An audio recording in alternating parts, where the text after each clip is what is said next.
I'm begging you, mister. I don't need nothing for myself. Just my boy. Please, just feed my child." Those words stopped Eli Crowder dead in his tracks on a frozen Wyoming trail in 1874. A woman he'd never seen before collapsed at his horse's feet, clutching a fever-burning child against her chest. Her eyes held something Eli recognized too well, the kind of desperation that comes when you've got one breath left and nowhere else to turn. What happened next would change everything he thought he knew about survival, redemption, and what it means to finally come home. But before we dive into this story, if you're enjoying it, hit that like button and drop a comment telling me what city you're watching from. I love seeing how far these stories travel. The wind cut across the high plains like a knife that November evening, carrying with it the promise of early snow. Eli Crowder sat deep in his saddle, collar turned up against the cold, watching the last red strips of sunlight bleed out along the western horizon. His ranch lay another hour's ride ahead, a small, sturdy place he'd built with his own hands after the war, when building something felt like the only way to forget what he'd torn down. He was a man of 32 who looked 40, with lines carved deep around his eyes and a beard more gray than brown. The war had done that. The war and what came after. The trail home was familiar, worn smooth by his horse's hooves over 5 years of the same routine. Check the fences on the northern pasture, ride into town for supplies once a month, speak to no one more than necessary, and return to the silence of his land. It was a good life for a man who'd decided he was done with people. That's why the shape in the road ahead didn't register at first. Eli squinted against the dying light, thinking it might be a fallen tree branch or maybe a deer carcass left by wolves. But as his horse drew closer, the shape moved, shifted with an effort that looked painful even from a distance. It was a woman. She was on her hands and knees in the middle of the trail trying to push herself upright. Her dress was torn and mud-stained, her dark hair hanging loose and tangled around her shoulders, and in her arms, wrapped in a threadbare blanket, was a child. Eli's first instinct was to ride around her. His second was to keep going and pretend he'd seen nothing at all. But his horse had already slowed, sensing something wrong, and by the time Eli's mind caught up with his body, he was pulling to a stop 15 feet from where she knelt. "Ma'am?" His voice came out rougher than he'd intended, unused to speaking aloud after days alone. The woman's head snapped up.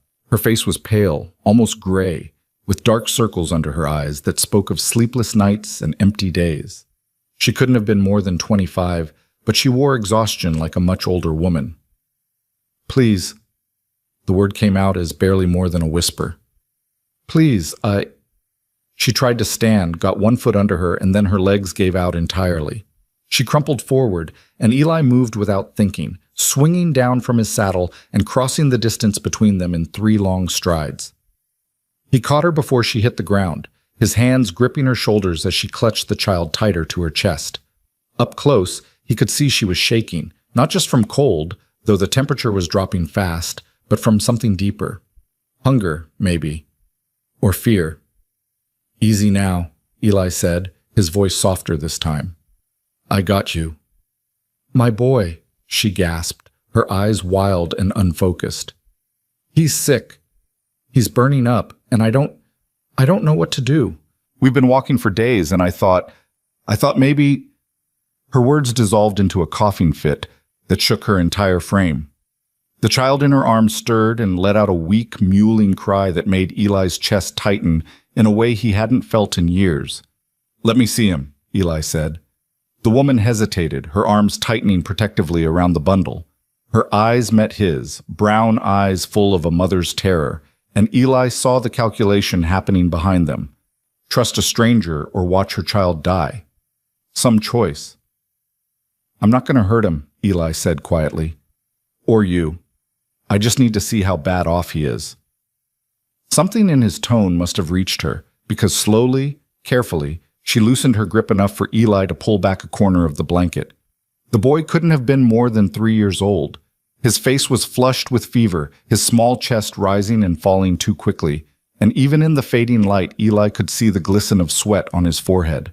The child's eyes were closed, his little body limp except for the occasional twitch or whimper. "How long's he been like this?" 2 days, the woman whispered. "Maybe 3. I lost track.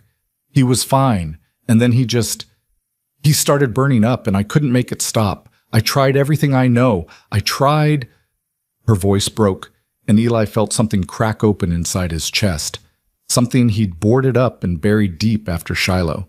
After he'd come home to find his own house empty and his own family gone. "What's your name?" he asked. "Hannah." She swallowed hard. "Hannah Reed, and this is Samuel, my Sam. I'm Eli Crowder. My ranch is about an hour west of here." He straightened up, making his decision before he could talk himself out of it. "You can't stay out here tonight. Temperature's going to drop below freezing, and the boy needs to be somewhere warm." Hannah's eyes widened. I don't have any money. I can't pay you, but I could work. I'm strong. I can do whatever you need. Clean, cook, mend. I don't eat much. I barely eat at all. Just feed my child. Please. He's all I got left in this world." There it was again. That desperation that lived in her voice like a second heartbeat. Eli looked down at her, this woman on her knees in the dirt, begging him for mercy she probably shouldn't expect from a stranger on a lonely trail. He thought about all the reasons he should say no. Thought about the complications and the questions and the way people in town would talk. Then he thought about the boy's fever-bright face and the way Hannah's hand shook as she held him. "Get up," Eli said, offering his hand. "Both of you are coming with me." The ride to the ranch was slow and difficult. Hannah was too weak to sit a horse on her own, so Eli had her ride in front of him, the child cradled between them. She was light, too light, and he could feel every bone in her back through the thin fabric of her dress. When was the last time this woman had eaten a real meal? She didn't speak during the ride, and neither did Eli. What was there to say? He kept one arm around her waist to keep her steady, and she kept both arms locked around Samuel, whispering things Eli couldn't hear against the boy's fevered forehead. The ranch appeared in the darkness like a promise kept. It wasn't much. A small house, a barn, a corral for the horses, and a well that still ran clear even in dry summers. But it was solid and real, built by Eli's own hands from timber he'd cut and stones he'd hauled. He'd meant it to be a home once. Now it was just a place where he slept between long days of work that kept his mind too busy to remember. Eli dismounted first, then reached up to help Hannah down. Her legs buckled the moment her feet touched the ground, and he caught her again, steadying her with a hand on her elbow. "Barn's warmer than the house right now," he said. "I'll get you settled there for tonight." "The barn's fine," Hannah said quickly. "More than fine.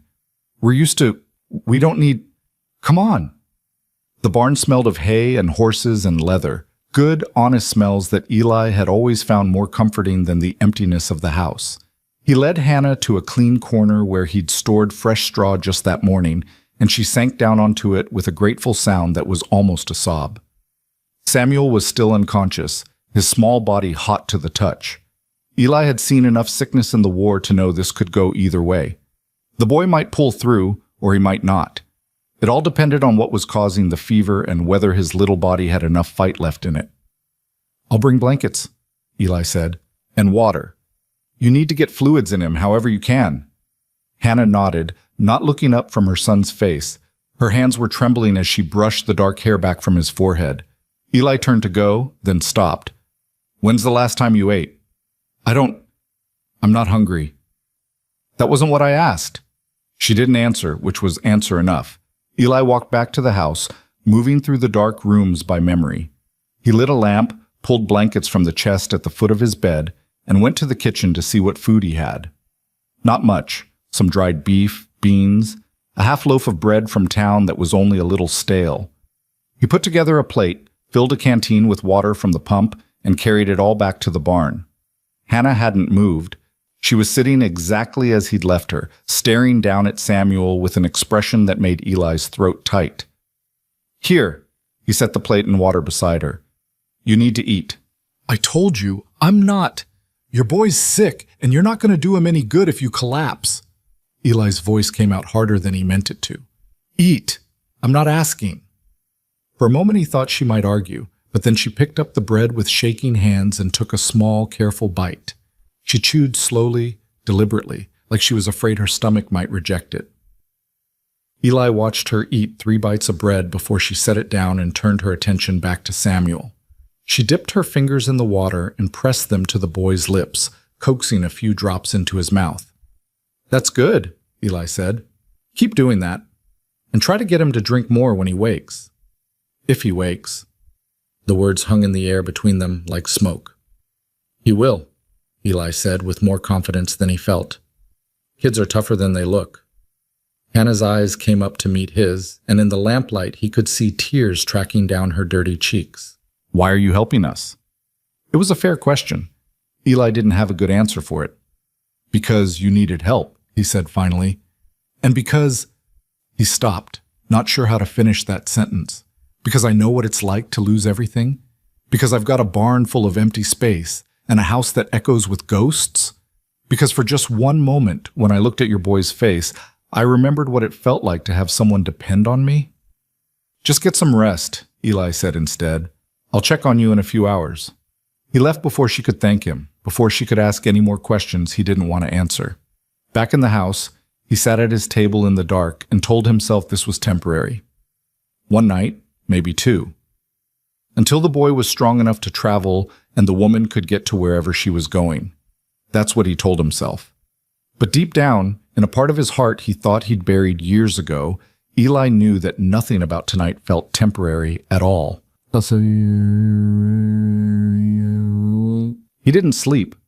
Instead, he sat by the window and watched the barn, waiting for what? A cry for help? A sign that things had gone wrong? He wasn't sure.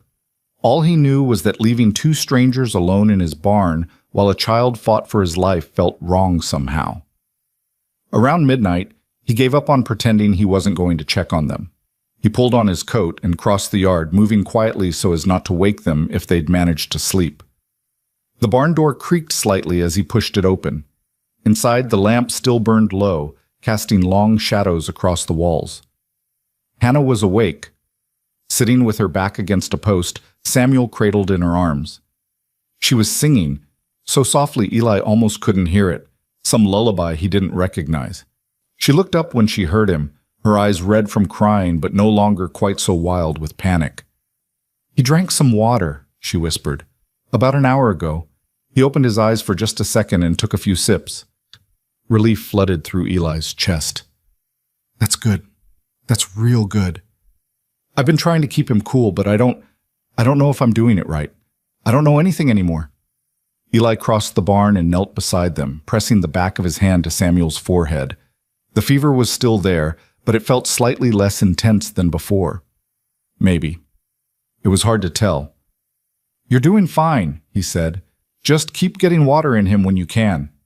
Hannah nodded, but she looked exhausted, beyond exhausted, like she'd been running on nothing but fear and willpower for so long that her body had forgotten how to rest. "You should sleep," Eli said. "I can watch him for a while." No, I can't. What if he needs me?" "Then I'll wake you, but you're no good to him if you're too tired to stand." She looked like she wanted to argue, but her body was already betraying her. Her eyes kept drooping closed, then snapping open again, fighting sleep with everything she had left. "Just for an hour," Eli said quietly. "I'll stay right here, I promise." Something in his voice must have convinced her, because slowly, reluctantly, she shifted Samuel into Eli's arms. The boy was lighter than he should be, his small body burning with heat even through the blanket. Hannah lay down on the straw beside them, curling into herself. Within minutes, her breathing had deepened into sleep. Eli sat there in the lamplight, holding a stranger's sick child, and felt the weight of responsibility settle over him like an old, familiar coat. He'd felt this before. In the war, when he'd been responsible for the young soldiers in his unit. And before that, in another life that felt like it belonged to someone else entirely. He looked down at Samuel's face, at the way the boy's small hand had curled into a fist against his chest, and felt something shift inside him. Something that had been frozen for so long he'd forgotten it could thaw. "You're gonna be all right, kid," he whispered, not sure if he was trying to convince the boy or himself. "Your mama's not gonna let anything happen to you, and I guess, for tonight at least, neither am I." Samuel stirred slightly in his arms, his fever-bright face turning toward Eli's chest as if searching for comfort. Without thinking, Eli began to hum, low and quiet, an old tune his own mother had sung to him a lifetime ago. Outside, the wind picked up, rattling the barn doors and carrying with it the first flakes of snow. Winter was coming early this year, but inside, surrounded by the smell of hay and horses and the quiet breathing of two people who'd stumbled into his life by chance, Eli felt something he hadn't felt in years. He felt needed, and maybe, just maybe, that wasn't such a terrible thing after all. Dawn came slowly, painting the sky in shades of gray and pink that filtered through the barn's high windows. Eli had dozed off at some point, his back against the post, Samuel still cradled in his arms. He woke to the sound of Hannah stirring beside him. She sat up quickly, panic flashing across her face. "Sam, he's fine," Eli said quickly. "Fever broke about an hour before dawn. He's sleeping now, real sleep, not fever sleep." Hannah's eyes filled with tears again. But these were different. These were relief and gratitude and something else Eli couldn't quite name. She reached out with trembling hands, and Eli carefully transferred Samuel back to her arms. The boy looked better. His color was closer to normal, and his breathing had evened out. He was still thin and weak, but the immediate crisis seemed to have passed. "Thank you," Hannah whispered, pressing her lips to her son's forehead. "Thank you, thank you." "Don't thank me yet," Eli said, getting stiffly to his feet. His back protested the night spent on the barn floor. "He's still weak. Needs food and rest. And you." He looked at Hannah, taking in her hollow cheeks and the way her dress hung on her frame. "You need the same." "We'll be out of your way soon as he can travel," Hannah said quickly. "I don't want to be any trouble." "Where are you headed?" The question seemed to catch her off guard. She looked away, her arms tightening around Samuel. "West. I thought, there's supposed to be work in the mining towns. Cooking, laundry. I'm good with my hands." "Those mining camps are no place for a woman alone," Eli said flatly, "especially not with a child." "I don't have anywhere else to go." The words came out flat and final, and Eli heard the whole story in them. Whatever Hannah was running from, whatever had put her on that trail alone with a sick child, she'd reached the end of every other option.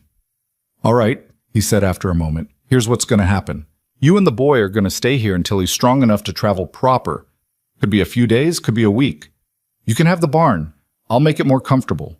And I'll bring you food. You don't work for it. You don't owe me for it. You just rest and take care of your son." Hannah stared at him like he'd spoken a foreign language. Why would you do that?" Eli thought about all the reasons he probably shouldn't. Thought about his carefully constructed solitude and the life he'd built around keeping people at arm's length. Thought about how much easier it would be to point her toward town, maybe give her a few dollars and send her on her way. But when he opened his mouth, what came out was, "Because you need help, and because I've got space going to waste anyway."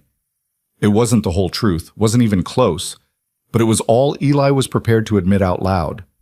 Hannah's eyes searched his face, looking for the catch, the hidden price, the ulterior motive. Whatever she saw there must have satisfied her because she nodded slowly. "Just until Sam's strong," she said. "Then we'll go. I promise we won't be any trouble." Eli almost laughed at that. These two had been trouble from the moment he'd spotted them on the trail, but it was the kind of trouble that reminded him what it felt like to be human again, and maybe, just maybe, that was worth something.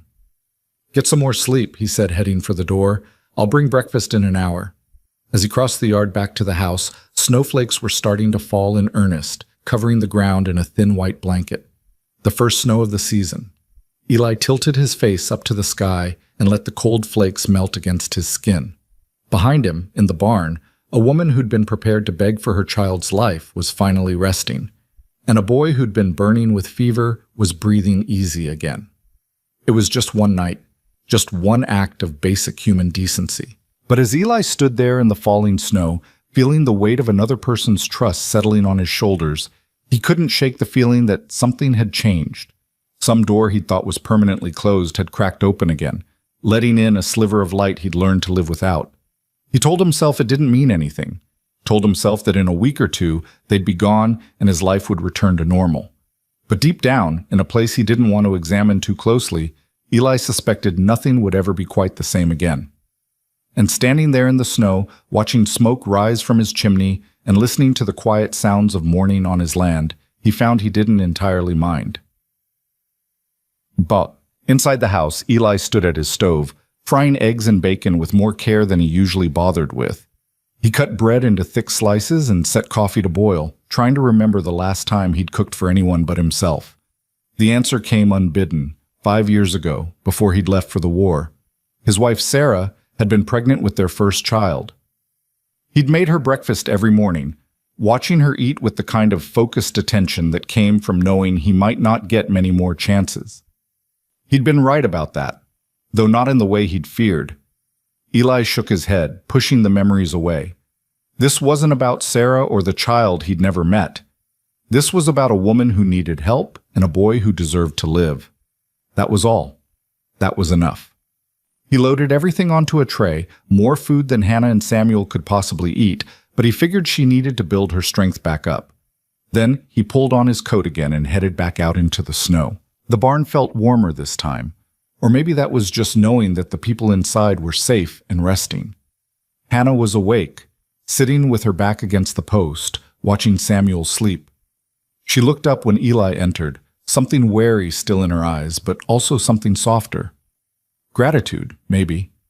Or just bone-deep exhaustion finally beginning to ease. "Brought breakfast," Eli said, setting the tray down beside her. "It's not fancy, but it's hot." Hannah stared at the food like she couldn't quite believe it was real.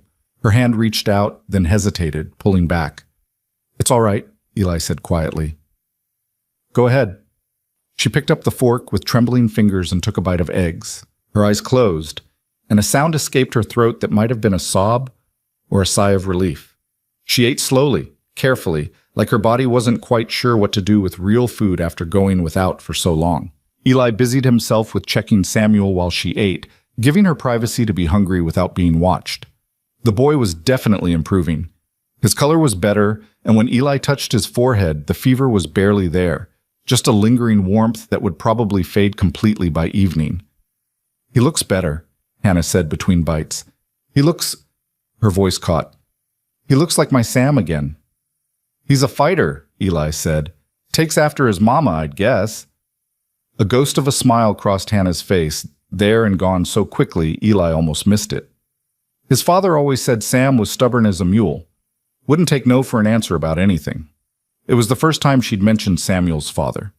Eli waited to see if she'd say more, but she just kept eating, her eyes fixed on her son.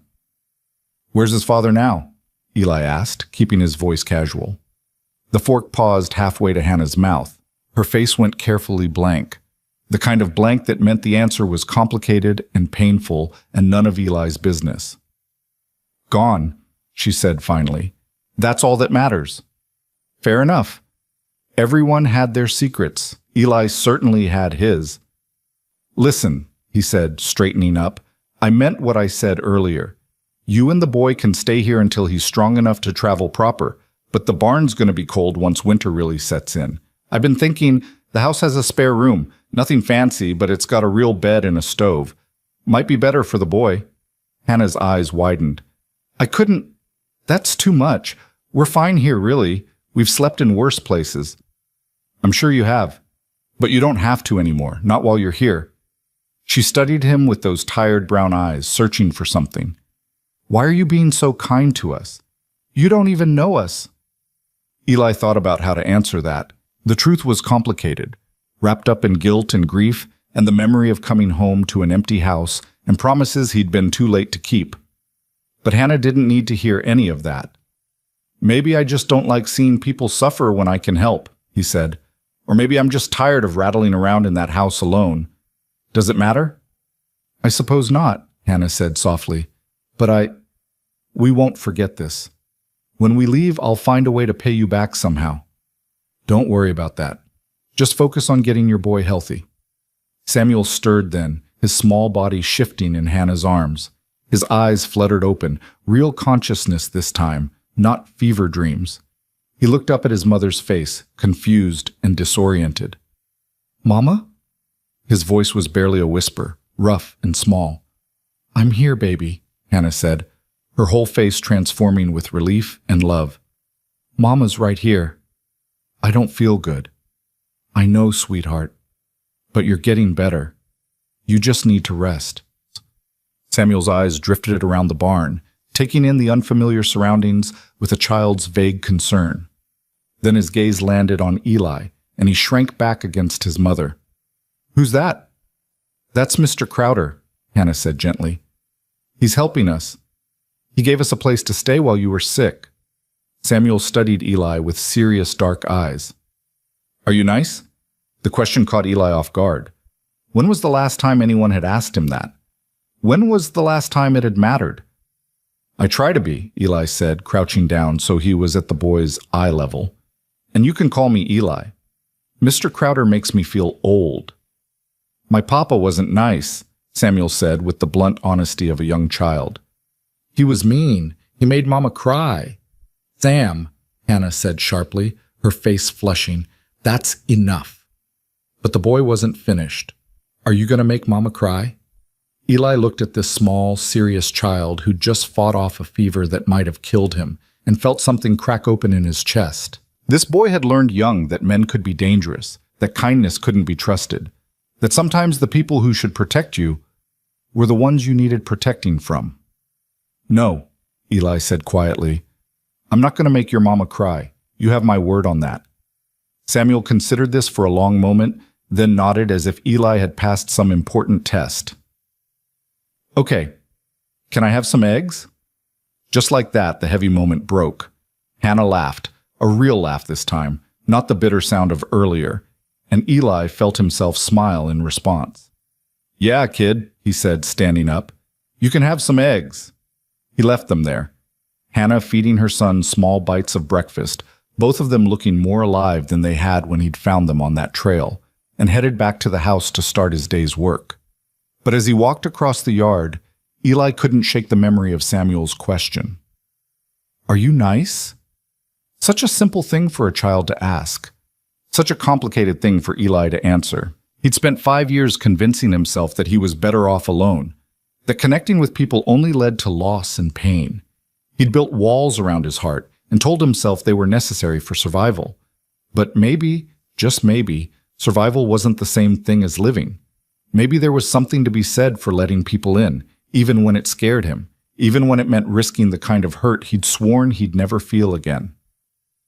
Eli looked back at the barn, at the thin line of smoke rising from the small stove he'd lit inside, and felt the weight of possibility settling over him. One night had turned into a day. A day might turn into a week. And a week? Well, Eli tried not to think about what a week might turn into. For now, he had work to do. Fences to check, animals to tend, a life to maintain. But for the first time in 5 years, that life didn't feel quite so empty. And that, Eli thought as he headed toward the barn to start his morning chores, was something worth holding on to, even if he didn't quite know what to do with it yet. 3 days passed before Eli finally convinced Hannah to move into the house. She'd resisted at first, insisting the barn was perfectly adequate, that she didn't want to intrude any more than she already had. But when the temperature dropped well below freezing on the third night and Samuel started coughing again, Eli didn't give her a choice. He simply showed up at the barn with blankets, scooped the boy into his arms, and started walking toward the house. Hannah had followed without another word of protest. The spare room was small, barely large enough for the narrow bed and washstand Eli had moved in from storage, but it was warm and dry and infinitely better than sleeping on straw. Hannah stood in the doorway that first night, staring at the room like she couldn't quite believe it was real, her arms wrapped tight around herself. "The door locks from the inside," Eli said quietly, showing her the simple latch. "You don't have to use it, but it's there if it makes you feel safer." Something flickered across Hannah's face, relief mixed with a sadness that suggested she'd learned the hard way why locked doors mattered. She nodded once, not meeting his eyes. "Thank you," she whispered. Eli left them to settle in, closing the door to his own room at the far end of the short hallway. He lay awake for a long time that night, listening to the unfamiliar sounds of other people in his house, the creak of floorboards as Hannah moved around, the soft murmur of her voice as she sang Samuel to sleep, the quiet that followed, different somehow from the silence he'd grown accustomed to. It should have felt like an intrusion. Instead, it felt like something long dead was slowly coming back to life. By the fourth morning, a routine had begun to establish itself without anyone planning it. Eli rose before dawn, as always, started coffee on the stove, and was halfway through frying eggs when Hannah appeared in the kitchen doorway. She looked better than she had on the trail. Her face had some color now, and her eyes didn't hold quite the same desperate edge. But she still moved with the careful wariness of someone who'd learned not to trust good fortune. "You don't have to cook for us," she said, hovering at the threshold like she wasn't sure she was allowed to enter. "I'm cooking for myself anyway," Eli replied without turning around. "Might as well make extra." "Then let me help." "You should rest. I've been resting for 3 days." Hannah's voice took on a stubborn quality that Eli was beginning to recognize. "I need to do something useful, or I'll go out of my mind." Eli glanced over his shoulder at her. She was wearing the same dress she'd arrived in, now clean but still worn thin in places, patched and repatched so many times the original fabric was hard to distinguish. Her dark hair was pulled back in a simple braid, and her hands were clasped together in front of her like she was physically restraining herself from reaching for the pan. He understood that need. After the war, after Sarah, he'd nearly worked himself to death just to avoid sitting still with his own thoughts. "All right," he said, stepping aside, "but I'm not going to have you passing out at my stove. You eat first, then you can help with lunch." A ghost of a smile crossed Hannah's face, the second time Eli had seen her come close to that expression. Deal. They fell into a pattern after that. Hannah would emerge from the spare room in the morning to find Eli already making breakfast, and they'd eat together in a silence that grew gradually less awkward with each passing day. Then Eli would head out to handle the ranch work, checking fences, tending the horses, chopping wood for the stoves, while Hannah stayed inside with Samuel. But Hannah couldn't seem to stay idle. Eli would come in for lunch and find that she'd swept the floors. The next day, the dishes were washed and stacked with military precision. By the end of the first week, she'd scrubbed the kitchen table until the old wood gleamed, mended a tear in his coat he'd been meaning to fix for months, and reorganized his pantry in a way that actually made sense. "You don't have to do all this," Eli said one afternoon, finding her on her knees scrubbing the floor despite the fact that he'd explicitly told her to rest. Hannah sat back on her heels, pushing a strand of hair from her face with the back of her hand. "I need to earn my keep. I told you, you don't owe me. I know what you told me." Her voice was gentle but firm. "But I can't just sit here accepting charity while you work yourself half to death keeping this place running. It's not in me to do nothing." Eli recognized the stubborn set of her jaw. It was the same expression Samuel got when he decided he was going to do something regardless of what anyone said. "You've got a child to take care of. That's not nothing." "Sam sleeps half the day while he's recovering. I've got time." "Then use it to rest. Build your own strength back up." Hannah's eyes met his, and Eli saw something flicker there, a mix of pride and shame and something else he couldn't quite name. "I've been resting my whole life, waiting for things to get better, for someone to rescue me. I'm done waiting. If I'm going to be here, I'm going to make myself useful." The words hung between them, heavy with meaning Eli suspected went far deeper than a clean floor. He thought about arguing, about insisting again that she didn't owe him anything. But he also understood the bone-deep need to feel like you were contributing something, anything, to justify taking up space in the world. "Fine," he said finally, "but you work at your own pace. And if I catch you pushing yourself too hard, we're going to have words." That ghost of a smile appeared again, staying a little longer this time. "Yes, sir." "And stop calling me sir.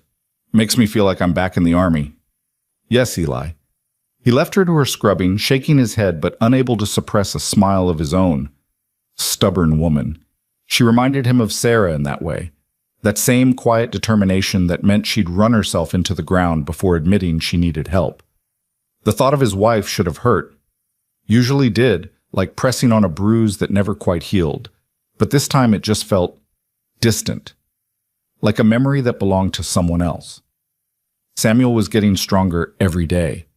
By the end of the first week, he was up and walking around, though he tired easily and still napped for hours each afternoon. He was a quiet child, too quiet, Eli thought, for a boy his age. But when he did speak, it was usually to ask questions. "Why don't you got a wife?" Samuel asked one morning, appearing at Eli's elbow while he was repairing a saddle in the barn. Eli's hands stilled on the leather. "Used to have one. She died while I was away at war." "Oh." Samuel considered this with a seriousness that seemed far too old for a 3-year-old. That's sad. Yeah, it is. Did you cry? The blunt question should have felt intrusive, but there was no malice in it, just genuine curiosity from a child who was still figuring out how the world worked. Yeah, Eli said quietly. I cried. Samuel nodded as if this made perfect sense. He watched Eli work for a few more minutes, then asked, Do you got any kids? This question hit harder. Eli's hands tightened on the saddle, and he had to force himself to keep breathing normally. No, I don't. How come? Because my wife was pregnant when I left for the war, and she died in childbirth before I made it home. Because I came back to an empty house and 2 graves in the churchyard. And sometimes I still wake up thinking I hear a baby crying.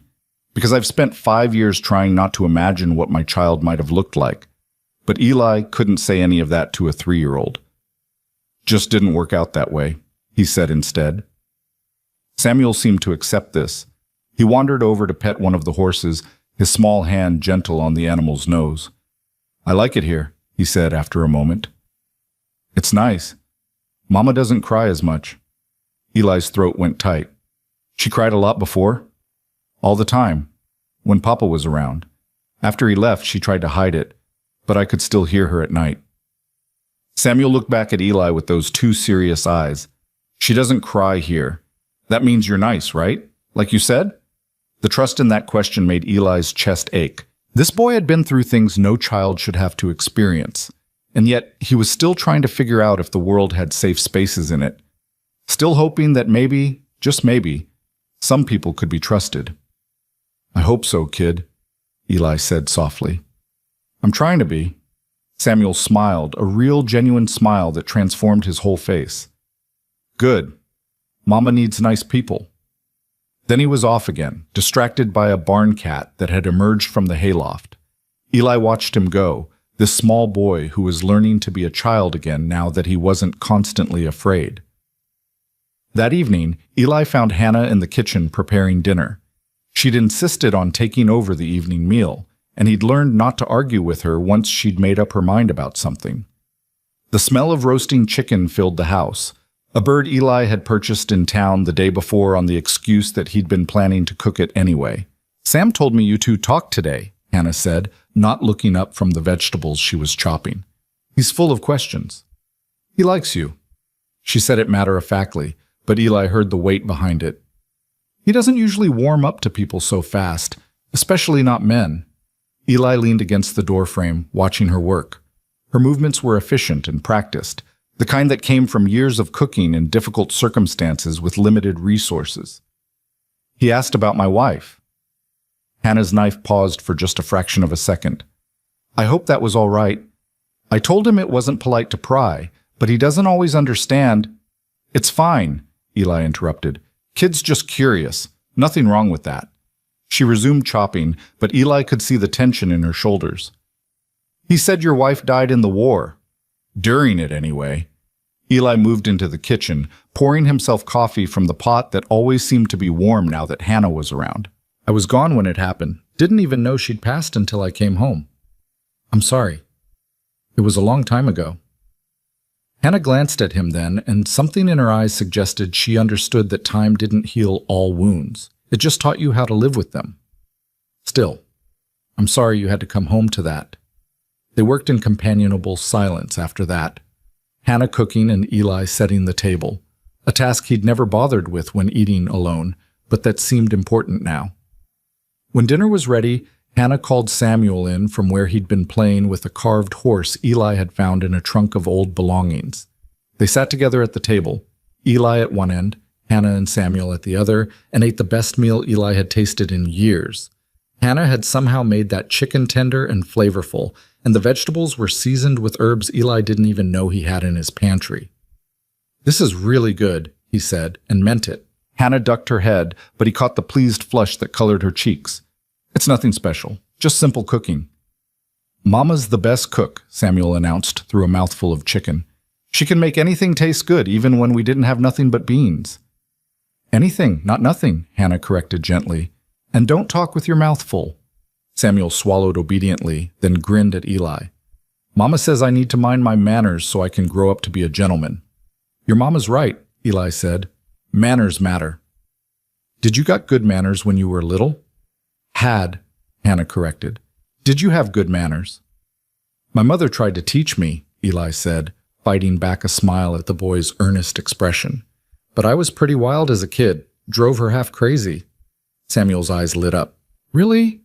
What'd you do? And just like that, Eli found himself telling stories about his childhood, climbing trees he shouldn't have climbed, getting into scrapes with other boys, once getting chased by an angry bull after trying to ride it on a dare. Stories he hadn't thought about in years, maybe decades. Stories that made Samuel laugh and even coaxed a smile from Hannah. It felt good. It felt normal. It felt like something Eli had forgotten existed, this simple pleasure of sharing a meal and conversation with people who actually wanted to hear what he had to say. After dinner, while Hannah cleaned up despite Eli's protests, Samuel fell asleep in the chair by the fire, exhausted from his most active day yet. Eli carried him to bed, the boy's small body warm and trusting in his arms, and was surprised by how natural the gesture felt. Hannah appeared in the doorway as Eli was pulling the blankets up around Samuel's shoulders. She stood there watching, her expression soft and unguarded, in a way Eli had never seen before. Thank you, she said quietly once they'd left the room and closed the door. For everything, for being patient with him, for, her voice caught, for giving him a place where he feels safe enough to laugh again. He's a good kid, Eli said, uncomfortable with the gratitude in her voice. Easy to be around. He hasn't always been. Hannah wrapped her arms around herself, that defensive gesture Eli had come to recognize. When his father was around, Sam barely spoke at all. He learned early to be invisible, to not draw attention. It's good to see him acting like a child again. There it was again, that reference to Samuel's father, wrapped in implications that made Eli's jaw tighten. He wanted to ask, wanted to know what exactly this woman and her boy were running from. But Hannah's body language screamed that the topic was closed, and Eli had learned to respect people's boundaries. Well, he's safe here, Eli said instead. Both of you are, for as long as you need. Hannah's eyes met his, searching for something. Why? She asked, not for the first time. Why are you doing this for us? Eli thought about the question. He'd been asking himself the same thing for days, trying to understand why two strangers had worked their way into his carefully ordered life so easily, why he'd let them. Maybe because I remember what it's like to need help and not have anywhere to turn, he said slowly. After the war, after I lost Sarah, I was barely holding on. If it hadn't been for a few people who gave me work and a reason to keep going, I don't know if I'd have made it. So you're paying it forward. Maybe. Or maybe... He stopped, not sure how to articulate the truth. Maybe I've been alone too long. Maybe having you and Sam here reminds me what it feels like to be part of something again. Hannah's expression softened. You must have been lonely. I told myself I preferred it that way, convinced myself that being alone was safer than risking... He gestured vaguely, unable to finish the sentence. Risking getting hurt again, Hannah finished quietly. I understand that. I've been telling myself the same thing. They stood there in the dim hallway, the only light coming from the fire in the main room, and Eli felt something shift between them. An understanding, maybe. A recognition that they'd both been broken by their pasts and were both trying to figure out how to keep moving forward. We should probably get some sleep, Hannah said finally, breaking the moment. Tomorrow's another day. Eli nodded, but neither of them moved. The silence stretched out, comfortable now, instead of awkward. Eli? Hannah's voice was barely above a whisper. I meant what I said earlier. About Sam not crying here. I'm not crying here either. I can't remember the last time I felt... She paused, searching for the word. Safe. Really, truly safe. So thank you for that. Before Eli could respond, she'd slipped past him into her room, closing the door softly behind her. He stood there for a long moment, staring at that closed door, feeling the weight of her words settle over him like a blanket. Safe. Such a simple thing, such a necessary thing. And somehow, without meaning to, he'd given that to her. The realization made something warm unfold in his chest, something that felt dangerously close to purpose. The next morning dawned cold and clear. Eli woke to the smell of coffee already brewing and found Hannah in the kitchen, fully dressed and looking more rested than she had since arriving. She smiled when she saw him, a real smile this time, not the ghost of one. "Morning," she said. "I hope you don't mind, but I started breakfast. Figured I owed you after you've been cooking for us all week." "You don't owe me anything," Eli said automatically, but he was secretly pleased. The kitchen felt warmer with her in it, more alive somehow. They worked together preparing the meal, moving around each other with an ease that suggested they'd been doing this for months rather than days. Hannah cracked eggs while Eli sliced bread. He poured coffee while she flipped bacon. They didn't talk much, but the silence was companionable, comfortable. Samuel appeared just as they were setting food on the table, his hair sticking up in all directions and his eyes still heavy with sleep. He climbed into his chair without prompting and dug into his breakfast with the enthusiasm of a child who was finally healthy enough to have an appetite again. "Can I go outside today?" he asked between bites. "I want to see the horses." Hannah's expression immediately turned cautious. "I don't know, sweetheart. It's awfully cold. I'll bundle him up," Eli interrupted. "And I've got work to do in the barn anyway. He can come with me if that's all right with you." Hannah looked torn between her protective instincts and her desire to let her son be a normal child. "I don't want to burden you." "He's not a burden. I could use the company, actually. Gets quiet working alone all day." That seemed to decide it. Hannah nodded slowly. "All right. But you stay close to Eli, Sam, and if you start feeling tired or cold, you come right back inside. Understand?" "Yes, Mama." Samuel practically bounced in his chair with excitement. An hour later, Eli found himself working in the barn with a small shadow following his every move.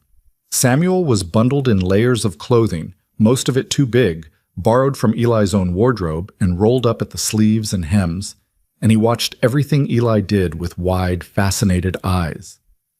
"What are you doing?" Samuel asked as Eli began mucking out one of the stalls, cleaning up after the horses. They're messy animals. "Can I help?" Eli looked at the boy's eager face and found himself nodding before he'd really thought it through. "Sure, but you're going to need to listen to what I say and do exactly what I tell you. Horses are big, and you've got to be careful around them." Samuel nodded seriously, taking this responsibility with the gravity it deserved. Eli found a smaller shovel and showed Samuel how to scoop the soiled straw into a wheelbarrow, warning him to watch out for the horses' hooves and never to come up behind them without warning. Samuel listened intently, his small face scrunched in concentration, and then set to work with more enthusiasm than skill. They worked in companionable silence for a while, the only sounds the scrape of shovels and the soft nickering of horses. Eli found himself relaxing in a way he hadn't in years, the boy's presence somehow making the work feel less like a chore and more like something worth doing. "Eli," Samuel's voice was small but clear. "Yeah? Are you going to marry my mama?" Eli nearly dropped his shovel. "What? No, I mean, where'd you get that idea?" Samuel shrugged, completely unfazed by the question that had just sent Eli's heart racing. "You're nice to her, and you let us live here. That's what papas do, right?" Eli had no idea how to answer that. "It's more complicated than that, kid." "Why?" "Because..." Eli stopped, realizing he was trying to explain adult relationships to a 3-year-old. "Your mama and I barely know each other. Marriage is something that takes time." "Oh." Samuel considered this, then went back to shoveling. "Mama smiles more when you're around. I think she likes you." Eli's chest tightened. "Sam, your mama's just grateful for the help, that's all." "No, it's different." Samuel spoke with the absolute certainty that only children could muster. "When Papa was alive, she never smiled. She was always scared. But here she smiles for real." The casual mention of fear in the boy's voice made Eli's hands tighten on the shovel handle. Samuel was too young to understand what he was revealing, too innocent to know that every offhand comment painted a darker picture of the life he and Hannah had escaped. "Your papa's gone now," Eli said carefully. "You and your mama are safe here." "I know." Samuel grinned up at him. That's why she smiles. They finished the stall cleaning and moved on to other tasks. Eli showed Samuel how to brush the horses, letting him stand on a wooden crate to reach their flanks. The boy was gentle and patient, talking to the animals in a soft voice that reminded Eli painfully of his own childhood. Hannah appeared in the barn doorway around midday, carrying a basket covered with a cloth. "I thought you two might be hungry," she called. Samuel abandoned his brushing and ran to her, chattering excitedly about everything he'd learned.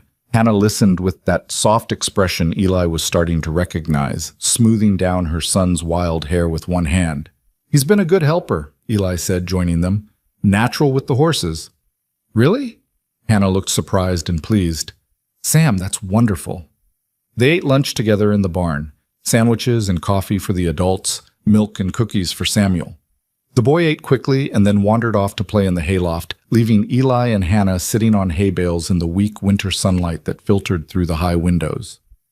"He's happy," Hannah said softly, watching her son play. "I'd forgotten what that looked like." "He's a good kid.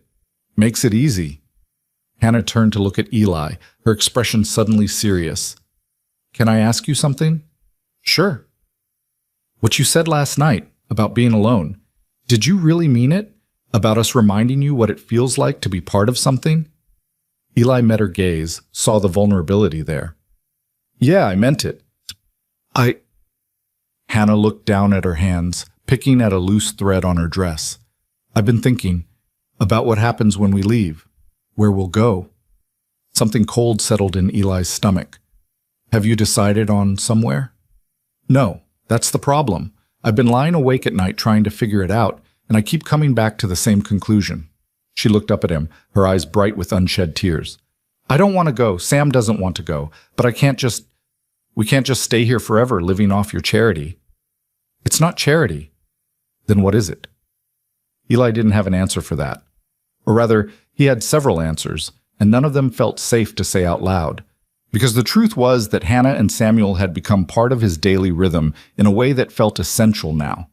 The house didn't feel empty anymore. His days had purpose beyond just surviving until the next one. "What if you stayed?" The words came out before Eli had fully thought them through. Not forever, necessarily, but through the winter at least. It's not safe to travel with a child in this weather anyway. And by spring, he trailed off, not sure how to finish. "By spring, what?" Hannah's voice was barely a whisper. "By spring, we can figure out what makes sense. For all of us." Hannah stared at him, something like hope blooming in her expression. "You'd really let us stay that long?" "I wouldn't offer if I didn't mean it." "But what will people in town say? A woman living on your ranch, no husband? Let them say what they want. I stopped caring what people thought a long time ago." Eli leaned forward, his voice earnest. "Hannah, I meant what I said. You're safe here, both of you. And if staying means you don't have to worry about where your next meal is coming from or whether you'll have a roof over your head, then that's what you should do." Tears spilled over onto Hannah's cheeks, but she was smiling through them. "I don't know how to thank you." "Then don't. Just stay. That's thanks enough." She reached out and squeezed his hand, the gesture so unexpected and genuine that Eli felt warmth spread through his chest. Her hand was small and work-roughened in his, but it felt right somehow. "Okay," she whispered. "We'll stay. Through the winter at least." Eli squeezed back, sealing the agreement. "Good." Samuel's laughter echoed from the hayloft above them, pure and joyful, and Eli thought that maybe, just maybe, he was starting to understand what it meant to build something new from broken pieces. Not a family, exactly. Not yet. But something close. Something worth protecting. Something that felt dangerously close to home. Winter settled over the high plains with a vengeance, bringing snow that piled in drifts against the barn and temperatures that made even Eli think twice before heading outside.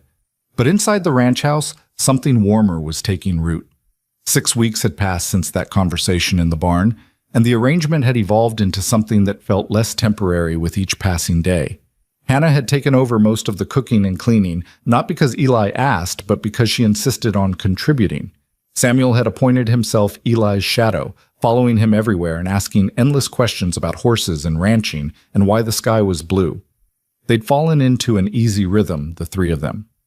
Mornings began with breakfast together, then Eli and Samuel would head out to handle chores while Hannah managed the house. Evenings were spent around the fire, Samuel playing with the wooden toys Eli had started carving for him, Hannah mending clothes or reading from the few books Eli owned, and Eli himself finally relaxing instead of just existing. It felt like something Eli had stopped believing he could have. It felt like a life. The letter arrived on a Tuesday in late January, delivered by the mail carrier who only made it out to the ranch once a month when the roads were passable. Eli took it without thinking much about it, probably something from town about taxes or supplies, and set it on the kitchen table while he stomped snow off his boots. Hannah was at the stove, stirring something that smelled like heaven. She glanced at the envelope and froze, her wooden spoon suspended in midair. All the color drained from her face. "Hannah?" Eli crossed to her side in 2 strides. "What is it?" She was staring at the letter like it was a snake coiled to strike. Her hand trembled as she reached for it, then pulled back. That's my handwriting, on the address." Eli looked closer. The envelope was addressed to him, but the script was different from the Postal Service's usual block letters, feminine and careful, with a slight slant to the right. "I don't understand," he said. Hannah set down the spoon with a clatter and wrapped her arms around herself. "Before I left, I wrote to someone, asking for help, asking if they knew anywhere safe I could go." Her voice was barely above a whisper. "I gave them this address. I thought maybe they could send word if it was safe to come back, or where else I might go." Eli's stomach went cold. "Who did you write to?" "My cousin, Rebecca. She's the only family I have left who—" Hannah's breath hitched. "Who might actually help instead of telling me to go back and make things work?" "Open it," Eli said quietly, though every instinct was screaming that whatever was in that envelope was going to shatter the fragile peace they'd built. Hannah's hands shook as she broke the seal. The letter inside was short, written in hurried script that suggested the writer had been rushed or frightened. Hannah read it once, then again, her face going even paler. "What does it say?" Eli asked when she didn't speak. She handed him the letter silently. Eli read, "Hannah, if you get this, you need to disappear. Run as far as you can and don't tell anyone where you're going. Jacob found out you left. He's been asking questions, threatening people. He says Samuel is his property, his words, and that he has legal right to the boy since you were married in front of witnesses. He's got some lawyer helping him, someone who doesn't care about the truth. They've been to the sheriff. They've been to the judge. Jacob's telling everyone you kidnapped his son and that you're mentally unwell. Some people believe him. Please, Hannah, be careful. He's dangerous when he doesn't get what he wants. You know that better than anyone. Don't contact me again. I'm sorry, but I can't risk my own family. I hope you find safety. Rebecca." The letter fell from Eli's hands. He looked at Hannah, who had backed up against the wall like she needed something solid to keep her upright. "Jacob," she whispered. "That's Samuel's father. My husband. I hoped he'd just let us go, that he wouldn't care enough to come looking. But he did. He never cared about Sam. Never. But he can't stand losing, can't stand the idea that I might have gotten away from him." Her voice was rising, panic bleeding into every word. "And now he's got legal papers. He's got people believing his lies. He's going to—" She broke off, pressing her hands over her mouth to muffle a sob. Eli crossed to her in 2 strides and gripped her shoulders, forcing her to look at him. "Listen to me," he said firmly. "You're safe here. Both of you. Whatever this Jacob wants, he's not getting it. You understand? You don't know him. You don't know what he's capable of. Then tell me." Eli's voice softened but remained steady. "Tell me what I'm dealing with." Hannah's eyes were wild with fear, but she nodded shakily. They sat at the table. Samuel was napping in the next room, thank goodness, and Hannah told her story in a halting voice that broke Eli's heart. She'd married Jacob Reed when she was 18, desperate to escape a father who drank too much and hit too hard. Jacob had seemed like salvation at first, charming, attentive, promising her a better life. But the mask had slipped within weeks of their wedding. Jacob was cruel in ways that left no visible marks most of the time. He controlled every aspect of Hannah's life, from what she ate to who she could speak to. When Samuel was born, Jacob had been furious that the child was a boy, ranting about not wanting competition for Hannah's attention. "He never hit Sam," Hannah said, her voice hollow. "But he made it clear that the boy was a burden, that we both were. He'd disappear for weeks at a time, come back drunk and angry, and take out his frustrations on me. Sam learned to hide when his father came home, learned to be invisible." "How'd you get away?" Eli asked, his jaw so tight it hurt. "Jacob left for a cattle drive last fall.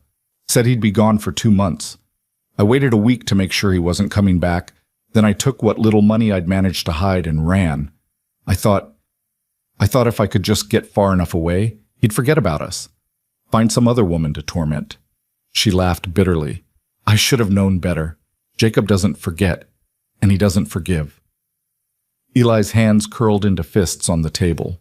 He'd met men like Jacob Reed during the war, small, mean-spirited bullies who enjoyed having power over people weaker than themselves. The kind of men who made the world a worse place just by existing in it. "He's not taking Samuel," Eli said flatly.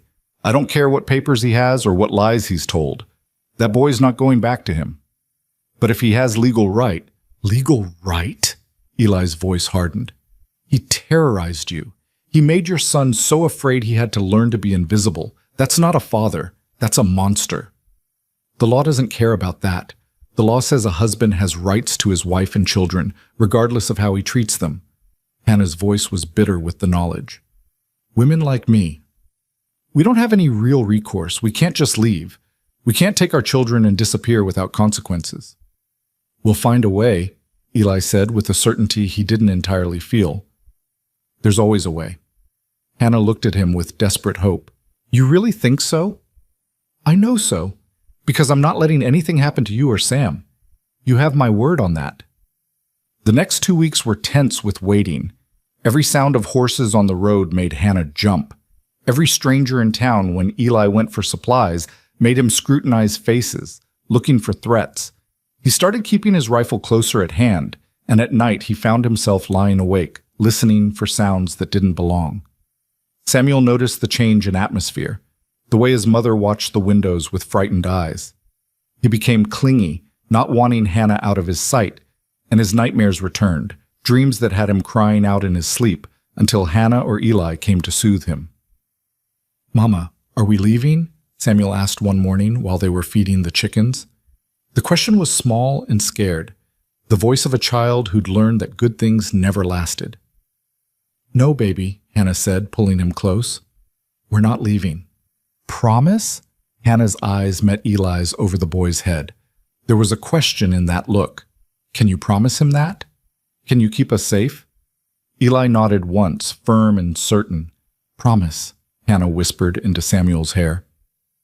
The threat arrived on a cold afternoon in early February. Eli was in the barn, repairing a broken stall door, when he heard horses approaching. 3 riders, moving fast. He set down his tools and walked out to meet them, his hand instinctively checking for the knife at his belt. The lead rider was a man in his mid-30s, well-dressed in a way that suggested money and status. He had the kind of face that might have been handsome if not for the cruel set of his mouth and the cold calculation in his eyes. The 2 men flanking him looked like hired muscle, thick-necked and mean, the kind of men who did dirty work for pay. "Can I help you?" Eli asked, his voice neutral but his body tense. The lead rider's smile didn't reach his eyes. "I'm looking for my wife, Hannah Reed. I have reason to believe she might be here." So this was Jacob Reed. Eli felt his dislike crystallize into something harder and more dangerous. "Don't know anyone by that name," Eli said evenly. Jacob's smile widened. "Now that's interesting, because I have a letter that suggests otherwise. A letter my wife wrote to her cousin, giving this address as a place she might seek refuge." He pulled a piece of paper from his coat, not the original letter, Eli noted, but a copy. "So let's try this again. Is my wife here?" "Like I said, I don't know anyone named Hannah Reed." One of the hired men shifted in his saddle, hand moving toward the gun at his hip. Eli didn't move, but his eyes tracked the gesture, calculating distances and odds. "You know, Jacob said conversationally, as if they were discussing the weather. Lying to me is a very bad idea. I'm a patient man, but I don't like being toyed with. My wife took something that belongs to me, and I want it back. Your wife, Eli said, his voice hard as iron. Or your son. Jacob's eyes flashed with something dark and ugly. Both. They're my property, and the law agrees with me. I have papers. He reached into his coat again, this time pulling out an official-looking document. From a judge in Kansas Territory. These papers give me full legal custody of my son and declare my wife mentally incompetent. So unless you want to be charged with harboring a fugitive and kidnapping, I suggest you hand them over right now. Behind Eli, he heard the barn door creak. He didn't turn, but he knew without looking that Hannah had come outside. He could feel her fear like a physical presence. Jacob. Hannah's voice was steady despite the tremor Eli could hear underneath. What are you doing here? Jacob's face transformed when he saw her, fury and possessiveness warring for dominance. What am I doing here? You ran away from your husband, you ungrateful bitch. You took my son. Did you really think I wouldn't come looking? Sam was never yours, Hannah said, and Eli heard the steel in her voice now, the strength she'd found in their weeks of safety. You never wanted him. You made that clear every day of his life. That's not for you to decide. He's my son, born in wedlock. That makes him my property under the law. Jacob swung down from his horse, his hired men following suit. Now you can come with me peacefully, or we can do this the hard way. But either way, you and the boy are leaving with me today. Eli stepped between Jacob and Hannah, his body a wall. Nobody's going anywhere. Jacob's eyes narrowed. And who exactly are you? The owner of this ranch, which means you're on my property without permission. I'm going to have to ask you to leave. Not without my wife and son. Then I guess you're not leaving. The tension ratcheted up, deadly as a cocked gun. Jacob's hand moved toward his hip, and Eli's hand tightened on his knife. The two hired men fanned out, trying to flank them, and Eli calculated whether he could take all three before someone got hurt. You don't want to do this, Eli said quietly, his voice carrying a weight that came from years of command during the war. Whatever you think your rights are, I'm telling you now, you're not taking that woman or her boy. Not today. Not ever. You're harboring my property. She's a human being, not property. And that boy in there is 3 years old. You really want to traumatize him by dragging him away from the only safety he's ever known? Eli took a step forward, his voice dropping even lower. You really want to see what happens when you try? Jacob's face went red with rage. You threatening me? I'm stating facts. You ride onto my land making demands, you're going to find yourself in a world of trouble. I have legal documents. I don't care if you have a letter from the president himself. That woman and her child are under my protection now. You want to challenge that? You go ahead and try. For a long moment, the two men stared at each other, the air crackling with violence waiting to happen. Eli could see Jacob calculating, weighing his options, trying to decide if pushing this was worth the risk. Finally, Jacob smiled, a cold, cruel expression that promised this wasn't over. Fine. We'll do this the legal way. I'll be back with the sheriff and proper authorization. And when I come back, you're going to wish you'd just handed them over peacefully. He swung back onto his horse, his men following suit. But before he rode off, Jacob looked past Eli to where Hannah stood trembling. This isn't over, Hannah. You're my wife. Samuel is my son. And I always get what's mine. Always. His eyes flicked to Eli. And you're going to regret sticking your nose in family business. That's a promise. They rode off at a gallop, leaving behind a cloud of dust and a silence heavy with threat. Eli stood watching until they disappeared over the horizon, then turned to find Hannah collapsed against the barn wall, shaking so hard she could barely stand. He was beside her in an instant, his hand steadying her shoulders. Hey, look at me. Hannah, look at me. She raised her eyes to his, and the terror there nearly broke him. He's going to take Sam, she whispered. He's going to take my baby, and there's nothing I can do to stop him. The hell there isn't. Eli's voice was fierce. We're not giving up. We're not running. We're going to fight this the right way. How? You heard him. He has legal documents, papers from a judge. What can we possibly do against that? Eli's mind was already racing, putting together a plan. We go to the authorities first. We tell them the truth about what Jacob did to you. We get our own legal representation. We make sure the real story gets heard before Jacob can poison the well with his lies. And if that doesn't work, Eli's jaw tightened, then we'll figure out something else. But Hannah, I meant what I said. Nobody's taking Samuel, not while I'm breathing. Hannah searched his face, looking for false promises or empty platitudes. Whatever she saw there made something in her expression shift, fear still present but no longer overwhelming. Why? She asked, for what felt like the 100th time. Why are you doing this for us? Why risk so much? Eli thought about all the easy answers he could give. Because it was the right thing to do. Because no child should be forced back into a dangerous home. Because he couldn't stand by and watch innocent people get hurt. But those weren't the whole truth. The whole truth was more complicated and more terrifying. Because somewhere along the way, Eli said slowly, you and Sam stopped being strangers passing through. You became... He stopped, struggling to articulate what he barely understood himself. You became important. You became people I care about. And I protect what's mine. Hannah's breath caught. Yours? If you'll have me standing beside you. If you'll let me help. Eli's hands tightened on her shoulders. I'm not asking for anything in return, Hannah. I'm not trying to replace Jacob or trap you in another situation you can't escape. I'm offering whatever support I can give. Legal, financial, physical. Whatever it takes to keep you and Sam safe. Tears spilled down Hannah's cheeks, but she was smiling through them. I don't deserve you. That's not true. You deserve someone who sees your worth. You deserve safety and peace and a chance to build a life without fear. Eli's voice softened. And Samuel deserves a childhood where he doesn't have to hide, where he can laugh and play and be a kid without worrying about his father's mood. You really think we can win this? I think we have to try. And I think that standing together we've got a better chance than if you were facing this alone. Hannah nodded, squaring her shoulders in a way that reminded Eli of the woman who'd begged him for help on that trail months ago. She'd been desperate then, but she'd also been fierce. Now that fierceness was coming back, tempered by weeks of rest and safety into something harder and more resilient. Okay, she said. We fight together. Together, Eli echoed. They stood there for a moment longer, drawing strength from each other, before heading inside to explain to Samuel why those bad men had come and what they were going to do about it.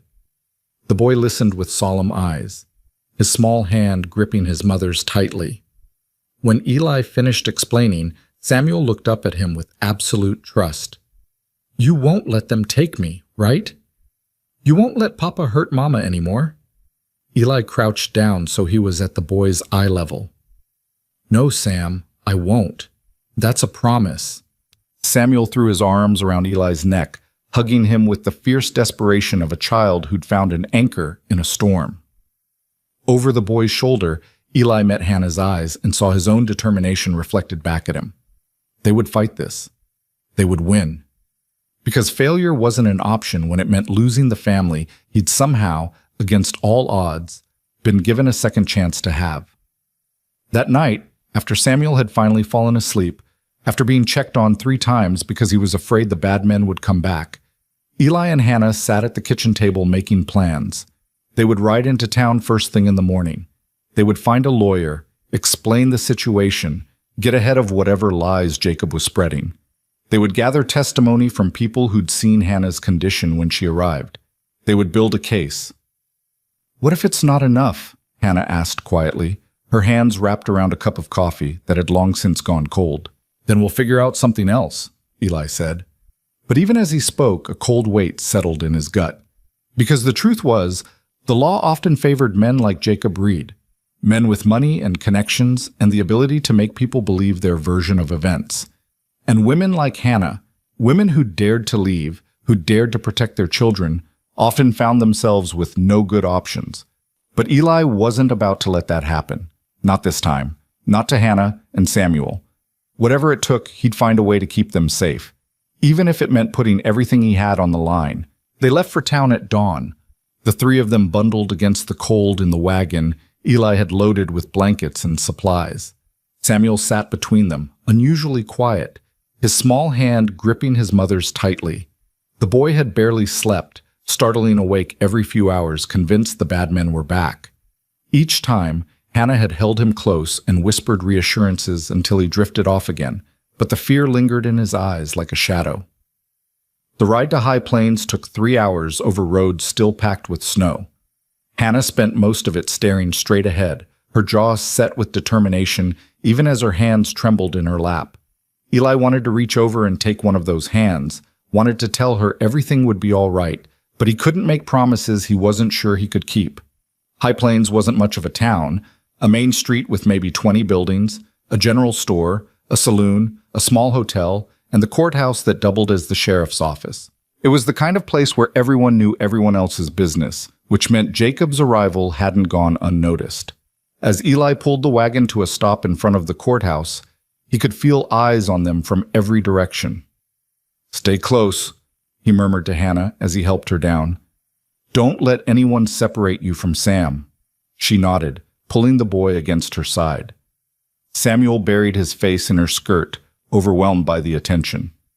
The courthouse was a simple wooden building with a pot-bellied stove in the corner and a clerk's desk near the door. The clerk, a thin man with spectacles and ink-stained fingers, looked up as they entered, his expression shifting from curious to wary when he saw Hannah. "Can I help you?" His tone suggested he'd rather not. "We need to speak with Judge Morrison," Eli said firmly. It's urgent." "The judge is busy with another matter." "Then we'll wait." Eli didn't move from his position blocking the door. "This concerns legal custody and false claims. The judge will want to hear it." The clerk's mouth thinned, but he disappeared through a side door. They could hear voices, one raised in anger, and then Jacob Reed emerged from the judge's chambers, his face flushed with triumph. He stopped dead when he saw them. "Well, well," Jacob said, his voice dripping with false civility. "How convenient. Saved me the trouble of coming back out to that ranch with the sheriff." He turned back toward the chambers. "Your Honor, if you'd like to see the woman and child in question, they're right here." Judge Morrison appeared in the doorway, a heavy-set man in his 60s with tired eyes and a no-nonsense demeanor. He took in the scene with a single sweeping glance, his gaze lingering on Samuel's frightened face pressed against Hannah's skirt. "Everyone in my chambers," he said shortly. "Now." The judge's chambers were cramped and cluttered with law books and papers. Morrison took a seat behind a massive oak desk, while Jacob positioned himself near the window, flanked by his 2 hired men who'd waited outside. Eli stood beside Hannah, close enough that their shoulders touched, a silent show of solidarity. "Mr. Reed has brought serious accusations," Morrison began, looking at Hannah. "He claims you took his son without permission and that you're mentally unstable. He has documents here." He tapped a stack of papers on his desk, "from a judge in Kansas Territory declaring him the sole legal guardian and you incompetent to care for the child." "That's a lie," Hannah said, her voice shaking but clear. "Those papers are based on testimony from people who never met me, who only knew what Jacob told them. I left because my husband was—" She glanced at Samuel, choosing her words carefully, "because he made our home unsafe." Jacob laughed, a harsh sound. "Unsafe. I provided for you. I gave you a home, food, everything a wife could want. And this is how you repay me? By stealing my son and running off with—" His eyes flicked to Eli with contempt. "Some stranger?" "Mr. Crowder is not a stranger," Hannah said firmly. "He gave us shelter when we had nowhere else to go. He's been nothing but kind." "I'm sure he has been," Jacob interrupted, his tone insinuating. "Very kind, I imagine. Tell me, Your Honor, does it seem proper for a married woman to be living alone with another man, sleeping under his roof? What kind of example is that for a child?" Eli's hands clenched into fists, but Morrison held up a hand before he could speak. "That's enough, Mr. Reed. Let's stick to the facts." The judge turned to Hannah. "Why did you leave your husband?" Hannah took a breath, and Eli could see her gathering her courage. "Because he hurt me. Not where it would show, mostly. He was careful about that. But he made sure I knew my place. He said I was worthless, that I was lucky he'd married me at all. When Samuel was born, he said, her voice caught. He said the boy was a mistake, an unwanted burden. He ignored Sam completely unless the child made too much noise, and then he'd... She's lying, Jacob said coldly, making up stories to justify her theft. Your Honor, I've brought witnesses who can attest to my character, men who've done business with me, who know me to be a reasonable, upstanding citizen. My wife, on the other hand, has always been prone to hysteria and wild imagination. It's why I had her evaluated in the first place. Evaluated by a doctor you paid? Hannah shot back, her fear transforming into anger. A man who spent 10 minutes asking me questions and then declared me unfit based on nothing but your word. Morrison studied the papers in front of him, his expression unreadable. Mr. Reed, these documents do seem somewhat irregular. The testimony is all second-hand and there's no actual medical evaluation recorded here. Just an affidavit from one doctor, Caldwell, stating that based on your reports of your wife's behavior, he believes she may be mentally unstable. That's because she ran before a proper evaluation could be conducted, Jacob said smoothly. I was trying to get her help, Your Honor, trying to do right by my family, and she repaid me by kidnapping my son and disappearing in the night. I didn't kidnap him. He's my child, too. I was protecting him. From what? A father who provided for him? Who wanted to raise him proper? Jacob's voice rose. You had no right to take him. No right to deny me my son. You never wanted him. Hannah's composure finally cracked, tears streaming down her face. You made that clear every single day. You treated him like he was invisible when you bothered to acknowledge him at all. You made me so afraid that I slept with a chair against the door every night. You made Sam so terrified that he learned to hide when he heard your footsteps. Lies, Jacob hissed. All lies. Your Honor, surely you can see this woman is unstable. Look at her. Hysterical, making wild accusations. This is exactly the behavior that concerned me. Eli couldn't stay silent anymore. Judge Morrison, if I may speak? The judge looked at him. And you are? Eli Crowder. I own the ranch where Mrs. Reed and her son have been staying. I found them on the trail in November. The boy was burning with fever, and Mrs. Reed had walked until she collapsed. She wasn't running from a good situation, Your Honor. She was running for her life. He knows nothing about our marriage, Jacob said dismissively. He's been taken in by her lies, just like she's trying to take you in now. For all we know, he's been compensated for providing this testimony. Nobody's paying me to tell the truth, Eli said, his voice hard as iron. I'm here because I've spent 3 months watching that boy learn how to be a child again. Learning that it's safe to laugh, safe to play, safe to exist without fear. And I've watched Mrs. Reed transform from a woman who is starving herself to make sure her son ate into someone who can sleep through the night without nightmares. That doesn't happen when you're running from a good situation. Morrison leaned back in his chair, his fingers steepled under his chin. These are serious accusations on both sides. Mrs. Reed, you claim your husband was abusive. Mr. Reed, you claim your wife is mentally unstable and kidnapped your son. Without clear evidence either way, I'm inclined to— There's evidence, Hannah interrupted. She reached up and unbuttoned the top of her dress with shaking hands. Eli started to look away, but she caught his arm. No, I need you to see. I need everyone to see. She pulled the fabric aside, revealing her shoulder and the top of her chest. Even in the dim light of the chambers, the scars were visible, faint white lines that crisscrossed her skin in a pattern that was clearly deliberate. Not the marks of accidents or falls, but the precise, methodical damage of someone who'd known exactly where to hurt without leaving obvious traces. The room went deathly silent. He used a belt, Hannah said quietly, her voice steady despite the tears on her cheeks. Sometimes his fists, always where the bruises wouldn't show, always where I could cover them up. He said, her voice broke. He said it was to teach me to be a proper wife, to teach me obedience. Jacob's face had gone pale, then red with fury. You can't prove those are from me. For all anyone knows, you did that to yourself to make me look bad. I have more, Hannah said, her hands moving to the buttons at her wrist. Do you want to see them all? Every mark, every scar? Should I tell the judge about the time you broke my ribs because dinner wasn't ready when you wanted it? Or the time you held my hand over the stove because I'd spoken back to you? Enough, Morrison said, his voice sharp. He was staring at Hannah's shoulder with an expression that suggested he'd seen enough to make up his mind. Mrs. Reed, you can button your dress. Hannah's hands trembled so badly she couldn't manage the buttons. Eli stepped in, his fingers gentle as he helped her, his jaw so tight he thought his teeth might crack. Behind them he could hear Jacob breathing hard, the sound of a man whose carefully constructed lies were falling apart. Morrison turned to Jacob, his expression cold. Mr. Reed, these documents from Kansas Territory hold no weight in Wyoming.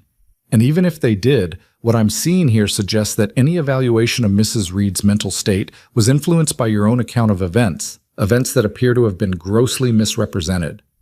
Your Honor, you can't possibly believe her over me. I'm a respected businessman. She's just a hysterical woman, a woman with scars that tell a very different story than yours. Morrison's voice was sharp enough to cut. I've been a judge for 20 years, Mr. Reed.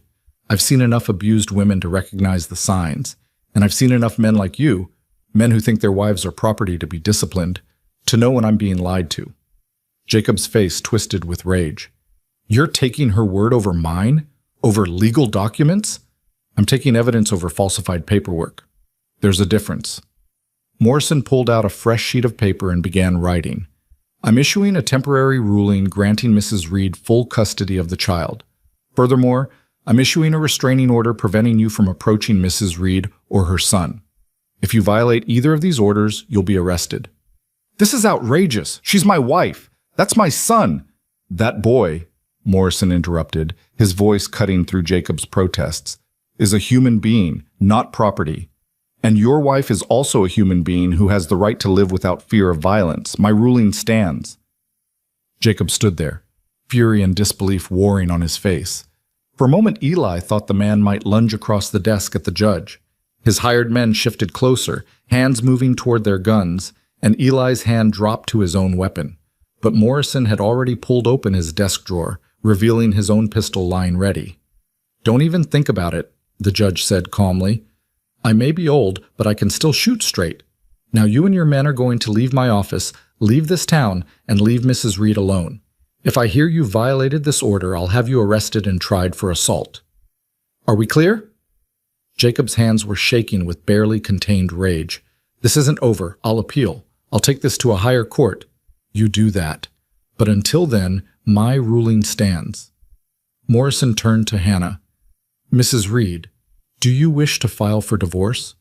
Hannah's eyes widened. I can do that? On grounds of cruelty and abuse, yes. It will take time, and it won't be easy. But Wyoming Territory has more progressive laws than Kansas regarding women's rights. You have options here that you might not have had elsewhere. Yes, Hannah whispered. Yes, I want a divorce. Morrison made another note. I'll have the paperwork drawn up. You'll need to sign it, and we'll need testimony. Mr. Crowder's statement will be helpful, and if there are others who can speak to your condition when you arrived, that would strengthen your case. The mail carrier saw her, Eli said, and the woman who runs the general store. She saw the state of Mrs. Reed's dress when we came in for supplies that first week. Good. Gather those testimonies. Morrison looked at Jacob, who stood frozen with impotent fury. Mr. Reed, you're dismissed. I suggest you leave town before I change my mind about arresting you for fraud. Jacob's eyes blazed with hatred as they swept over Hannah, then Eli. You think this is over? You think you've won? I'll destroy you for this, both of you. You have no idea what you've done. I know exactly what I've done, Hannah said, her voice stronger than Eli had ever heard it. I've protected my son from a man who saw him as property. I've chosen safety over submission, and I've stopped being afraid of you. The words hung in the air like a declaration of war. Jacob took a step forward, his face contorted with rage, and Eli moved to intercept him. But Morrison was already standing, his pistol now visible on the desk. Leave. Now. For a long moment, Jacob stood there, his whole body vibrating with fury. Then he spun on his heel and stalked out, his hired men following. They could hear him shouting threats as he mounted his horse, could hear the thunder of hooves as they rode out of town at a gallop. The silence that followed felt enormous. Hannah swayed on her feet, and Eli caught her before she could fall. She was shaking so hard her teeth chattered, the adrenaline that had carried her through the confrontation finally draining away. Samuel, who'd been silent throughout the entire ordeal, pressed against his mother's legs and began to cry. Not loud, wrenching sobs, but quiet tears of relief and confusion. "It's over," Hannah whispered against Eli's shoulder. "It's really over?" "The first part is," Eli said quietly, "but we need to be careful. A man like Jacob doesn't give up that easy." Morrison was already writing out additional documents. "Mr. Crowder's right to be cautious. I've seen men like Reed before. They don't take well to being told no, especially not by women they consider their property." He looked up at Hannah. "You should stay somewhere safe while the divorce proceedings move forward, somewhere he can't find you easily." "She can stay at my ranch," Eli said. "She's been there for months already. It's isolated enough that he'd have trouble approaching without being seen." "Good. And Mr. Crowder?" Morrison's eyes were sharp. "I'm assuming you're prepared to protect them if Reed decides to ignore my order." "Yes, sir." "I am." Morrison nodded slowly. "I thought so. Just make sure it doesn't come to violence if it can be avoided. The law's on your side now, but that can change quickly if things get messy." They left the courthouse an hour later with signed documents and a date for the divorce hearing in 6 weeks. The town was still watching. Eli could feel the weight of dozens of eyes. But he didn't care. Let them look. Let them talk. Hannah and Samuel were safe, and that was all that mattered. Hannah was silent on the ride back to the ranch, her arm wrapped tight around Samuel. The boy had finally stopped crying and fallen asleep against her shoulder, exhausted by the emotional turmoil. Eli kept the wagon moving at a steady pace, his eyes constantly scanning the horizon for signs of trouble. "Thank you," Hannah said suddenly, her voice barely audible over the creak of the wagon wheels. "You don't have to thank me." "Yes, I do. You stood up for us. You put yourself at risk." "Hannah." Eli pulled the wagon to a stop, turning to face her fully. "I meant what I said back at the ranch. You and Sam, you're not obligations or burdens. He struggled to find the right words. You're people I care about, people I want to protect. That's not charity or duty. That's what you do for people who matter." Hannah's eyes filled with tears again, but she was smiling. "You matter to us too. To me. More than I know how to say." Something passed between them in that moment, something unspoken but profound. A recognition that what had started as a desperate plea for help had transformed into something neither of them had expected, something that felt like the foundation of a new beginning. "We should get home," Eli said softly, but he didn't move, couldn't seem to make himself break the moment. Hannah reached out and took his hand, squeezing gently. "Home. I like the sound of that."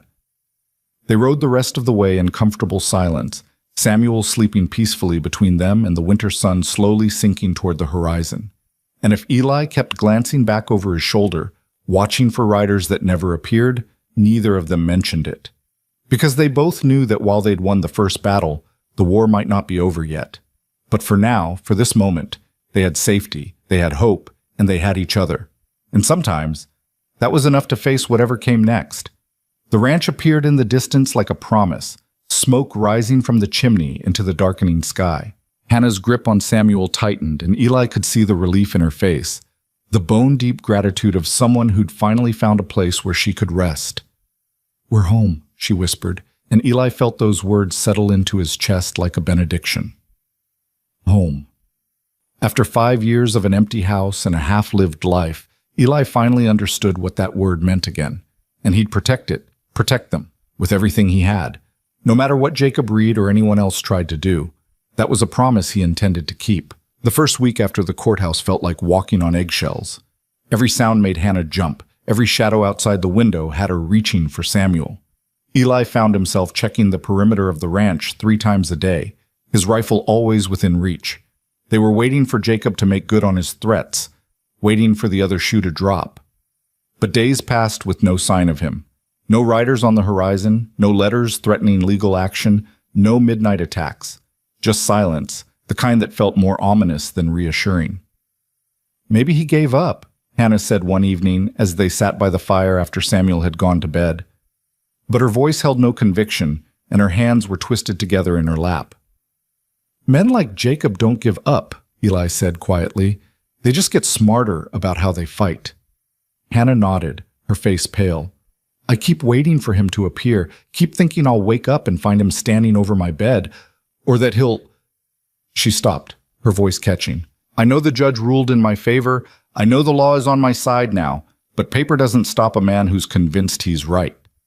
Eli set down the piece of wood he'd been whittling, another toy for Samuel, this one meant to be a dog, and moved to sit beside her. He'd have to get through me first, and I promise you, that's not happening. But what if he comes with more men? What if he... Hannah... Eli took her trembling hands in his, steadying them. Look at me. Whatever happens, we face it together. You're not alone in this anymore. She met his eyes, and Eli saw the war happening there. The part of her that wanted to believe him fighting against years of learning that promises couldn't be trusted. That safety was always temporary. I've never had someone stand with me before, she whispered. Even my own family. They told me marriage was forever, that I'd made my bed and had to lie in it, that a wife's duty was to endure. That's not duty, that's surrender. Eli's voice was fierce. And you're not built for surrendering. You walked until you collapsed to save your son. You stood in front of a judge and showed your scars. You chose fight over flight even when you were terrified. That's not a woman who gives up. Hannah's eyes filled with tears, but she was smiling. I had help. I had you. We had each other, Eli corrected. That's what makes the difference. The moment stretched between them, heavy with words neither quite knew how to say. Eli was acutely aware of how close they were sitting, of how Hannah's hands felt in his, small and work-roughened but strong. He could see the pulse beating in her throat, could smell the lavender soap she'd started using now that they had money for such luxuries. For the first time in 5 years, Eli felt something stir in his chest that wasn't grief or guilt, something that felt like possibility. But before he could examine that feeling too closely, a sound outside made them both freeze. Footsteps on the porch, heavy and deliberate. Eli was on his feet in an instant, his hand on the rifle mounted above the mantel. Hannah had gone pale, her eyes fixed on the door. The footsteps stopped, and for a heartbeat there was nothing but the crackle of the fire and the hammering of Eli's pulse. Then came a knock. Not the aggressive pounding Eli had expected, but a measured, almost hesitant sound. "Mr. Crowder?" A voice called through the door. "It's Sheriff Coleman from town. I need to speak with you." Eli and Hannah exchanged glances. The sheriff. That could mean a dozen things, none of them good. Eli kept the rifle in his hands as he opened the door. Sheriff Coleman was a barrel-chested man in his 50s with a weathered face and eyes that had seen too much. He stood on the porch alone, his hands visible and empty, his expression carefully neutral. "Evening, Sheriff," Eli said, not lowering the gun. "What brings you out here?" "Can I come in? This isn't a conversation for the porch." Eli stepped aside, letting Coleman enter. The sheriff's eyes swept the room, taking in Hannah's frightened face and the protective way Eli positioned himself between her and the door. "Mrs. Reed," Coleman nodded to her. "I'm not here to cause trouble. Just need to share some information." "What kind of information?" Eli asked, his voice hard. Coleman sighed, removing his hat. "It's about Jacob Reed. He's dead." The words hit like a physical blow. Hannah gasped, her hand flying to her mouth. Eli felt his grip tighten on the rifle, his mind racing through implications and possibilities. "What happened?" he managed. "He rode out of town after that hearing, angrier than a rattlesnake. Headed east toward Kansas territory, we thought. But apparently, he stopped at the saloon in Laramie, got drunk, and started running his mouth about how he'd been wronged. Started talking about how he was going to come back here with real men and real guns and take what was his." Coleman's expression was grim. "Man named Patterson was in that saloon. Lost his own daughter to her husband's fists a few years back. Couldn't save her. I guess hearing Reed talk that way about his own wife and child, it didn't sit well." "Patterson killed him?" Hannah's voice was barely a whisper. "Drew on him in the street. Reed was drunk and slow. Patterson wasn't." Coleman looked at Hannah with something that might have been sympathy. "I know this is a shock, ma'am, but I thought you should hear it from me rather than through gossip. Reed died instantly, didn't suffer. Hannah sank into the chair, her face blank with shock. Eli set the rifle aside and moved to her side, his hand on her shoulder. She looked up at him with eyes that held a dozen emotions: relief, guilt, disbelief, and underneath it all, the first stirrings of something that might eventually become freedom. "There's more," Coleman continued. Patterson turned himself in, gave his statement. When word got around about what Reed had said, about how he'd planned to violate the judge's order and take you by force, well, let's just say there wasn't much appetite for prosecution. Judge Morrison ruled it self-defense. Patterson's been released. Self-defense? Eli frowned. Reed was unarmed and drunk. Reed made threats against a woman and child under court protection. Patterson acted to prevent a crime. That's how the judge saw it, and that's how the law's going to see it. Coleman's eyes met Eli's, and something passed between them, an understanding that justice didn't always look like the law books said it should. "Mrs. Reed, you're a widow now. You're free, and your son is safe." The words seemed to echo in the silent room. Free, safe. Concepts that had seemed impossible just hours ago, now offered up as simple fact. "What about his family?" Hannah asked suddenly. "Jacob's people back in Kansas. Will they come for Sam?" Reed's father died years ago and his mother remarried and moved west. No siblings. The land he claimed was all debt. "Nobody's coming for your boy, Mrs. Reed. Nobody has any claim to him but you." Hannah made a sound that was half laugh, half sob. Her hands were shaking as she covered her face, and Eli could see her shoulders heaving with the weight of relief and shock and emotions she didn't know how to process. Coleman shifted uncomfortably. "I'll leave you folks to process this. But Mrs. Reed, you'll need to come by the courthouse sometime this week to sign some papers. Formalize things legally. And if you need anything, she'll be fine," Eli said firmly. "We'll take care of everything. Thank you for riding out to tell us, Sheriff." Coleman nodded and showed himself out, closing the door quietly behind him. Eli stood there for a moment, his hand still on Hannah's shoulder, trying to wrap his mind around what had just happened. Jacob Reed was dead. The threat was gone. Hannah and Samuel were free. Just like that, everything had changed. Hannah was still crying silently, her whole body shaking. Eli knelt beside her chair, his hands gentle on her arms. "Hannah, look at me." She raised her head, tears streaming down her face. "He's gone. He's really gone. I'm free." "You're free," Eli confirmed, his voice rough with emotion. I don't know how to feel. I should be happy, shouldn't I? I should be celebrating that he can't hurt us anymore. But I just feel," she gestured helplessly, "empty. Like I've been holding my breath for so long that I've forgotten how to breathe normally." "It's going to take time," Eli said quietly. "You've been afraid for so long your body doesn't know how to stop.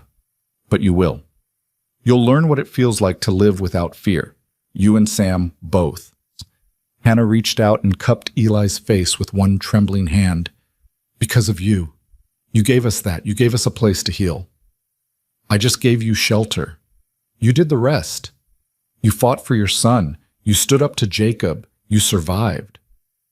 "We survived," Hannah corrected, echoing his words from weeks ago.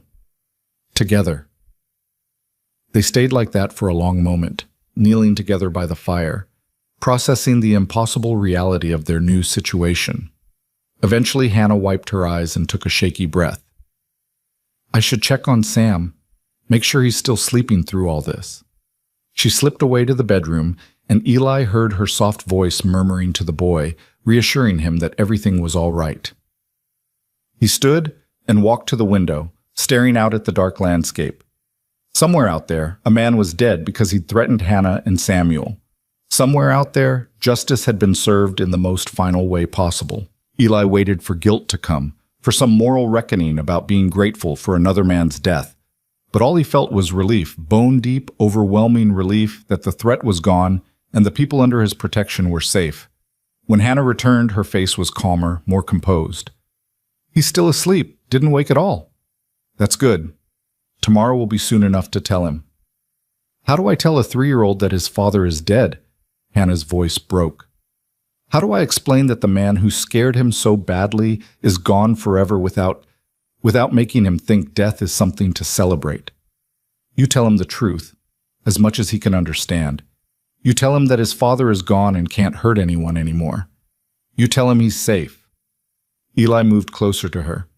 And you let him feel however he needs to feel. Some kids who lose abusive parents mourn them anyway. Some feel relief. Some don't understand what it means.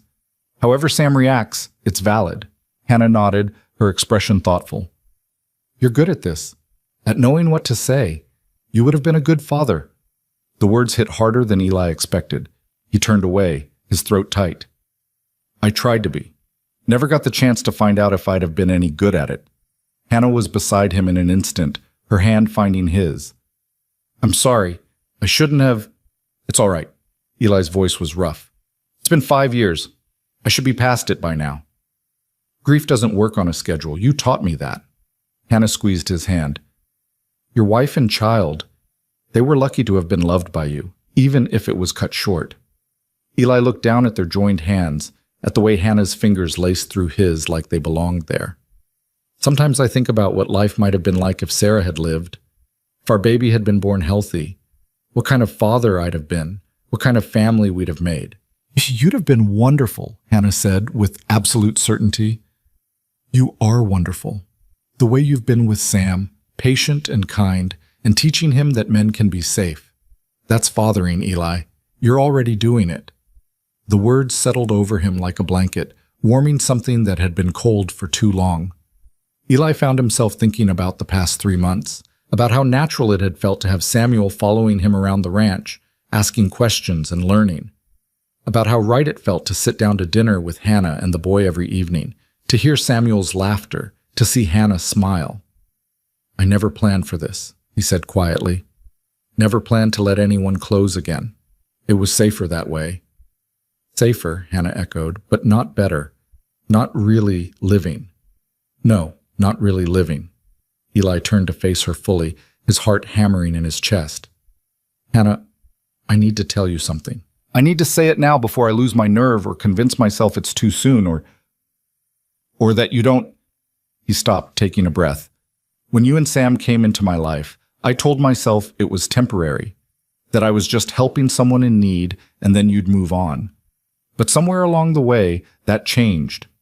You changed something in me. Made me remember what it feels like to have a reason to wake up in the morning, to have people who matter. Hannah's eyes were wide, her lips slightly parted. Eli, I'm not asking for anything, he continued quickly. I'm not trying to replace Jacob or trap you in something you don't want. You're free now, really free. You can go anywhere, do anything, and if that's what you want, I'll help you. I'll give you money for a fresh start, help you find a place in town, whatever you need. But if, his voice caught, if there's any part of you that wants to stay, not because you have to, but because you want to, then I'm asking you to consider it. Consider staying here, with me, not as a guest or someone I'm helping, but as my family. The silence that followed felt endless. Hannah stood there, tears streaming down her face again, but she was smiling through them. The kind of smile that transformed her entire face into something luminous. You think I don't know that already? She whispered. You think I haven't been lying awake every night for weeks, trying to figure out how to tell you that I don't want to leave? That the idea of taking Sam and going somewhere else feels like cutting off a limb? Eli's breath caught. Hannah, I love you, she said, the words tumbling out like they'd been held back too long. I don't know when it happened. Maybe that first night when you gave us shelter without asking questions. Maybe when you stood up to Jacob in the courthouse. Maybe every moment in between. But I love you, Eli Crowder, not because you saved us, but because you showed us what it means to be chosen, to be valued, to be... Her voice broke. To be loved without conditions or fear. Eli closed the distance between them in one step, pulling her into his arms. She came willingly, her body fitting against his like it had been made to be there. He could feel her trembling, could feel his own heart racing against her cheek. I love you too, he said into her hair. Both of you, you and Sam, you've become my family and I don't want to lose that. I don't want to lose you. Hannah pulled back just enough to look up at him, her eyes shining. Then you won't. We're not going anywhere. This is home. You're home. Eli cupped her face in his hands, his thumbs brushing away her tears. Are you sure? You're free now, Hannah. Really free. You could go anywhere, start fresh. I am starting fresh, right here, with you. Her smile was radiant. I spent so many years being afraid, being controlled, being told I was worthless. And then I found you, and you showed me what I could be. What Sam could be. You gave us space to heal, to grow, to become whole again. Why would I leave that? Because staying means tying yourself to a man again. Means risking you're not Jacob. Hannah interrupted firmly. You've never been Jacob. You've never made me feel small or afraid or worthless. You've made me feel seen, valued, safe. That's not something I want to walk away from. Eli felt something in his chest crack open, the last wall he'd built around his heart finally crumbling. He leaned down slowly, giving her time to pull away if she wanted, and pressed his lips to hers. The kiss was gentle, tentative, full of promise and possibility. Hannah's hands came up to grip his shoulders, anchoring herself to him as the kiss deepened. When they finally pulled apart, both breathing hard, Eli rested his forehead against hers. Marry me, he said, not right away. Not until you've had time to be free, to be just Hannah without anyone's claim on you. But eventually, when you're ready, marry me. Make this official. Make us a real family. Hannah laughed, the sound bright with joy. We're already a real family, Eli. But yes, I'll marry you. When I'm ready, when the divorce is final, and I've had time to just be me. Yes. They stood there in the firelight, holding each other, and Eli felt something he hadn't felt in 5 years. He felt whole. He felt complete. He felt like he'd finally come home. A small voice from the hallway made them both turn. Samuel stood in the doorway, rubbing his eyes sleepily. Mama? Why are you crying? Are you sad? Hannah laughed and held out her arms. Samuel ran to her and she scooped him up, holding him close. No, baby, I'm not sad. I'm happy. Very, very happy. Happy crying? Samuel looked confused, then his gaze shifted to Eli. Is it because of Eli? Yes, Hannah said simply. Because of Eli. Samuel considered this, then reached out to Eli with one small hand. Are you going to be my papa now? My real papa? Eli's throat went tight. He took the boy's hand gently. Would you want that, Sam? Yeah, Samuel said with the absolute certainty of childhood. You're nice, and you make Mama smile. That's what papas should do, right? Right, Eli agreed, his voice rough with emotion. He pulled both Hannah and Samuel into his arms, holding them close. That's exactly what papas should do. They stood there together, the three of them, and Eli felt the last pieces of his broken heart finally click back into place. Not the same as before, not unmarked by loss, but whole in a new way, stronger for having been broken and healed. The next morning dawned clear and cold, sunlight streaming through the windows and painting everything gold. Eli woke to the sound of Hannah humming in the kitchen and Samuel's laughter echoing from the barn where he'd gone to feed the chickens. Normal sounds, family sounds.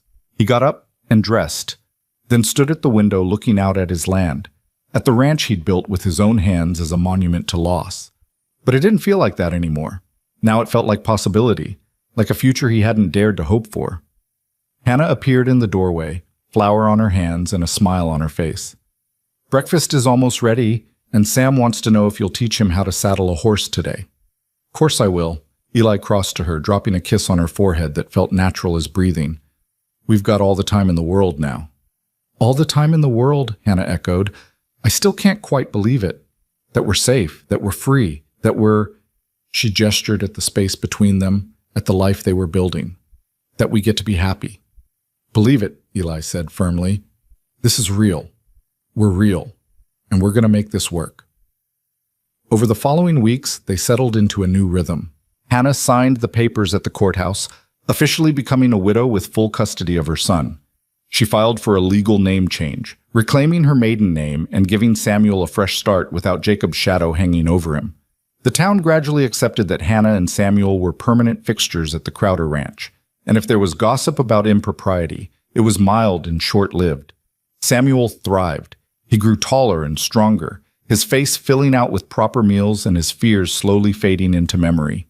He followed Eli everywhere, learning to ride and rope and care for the animals.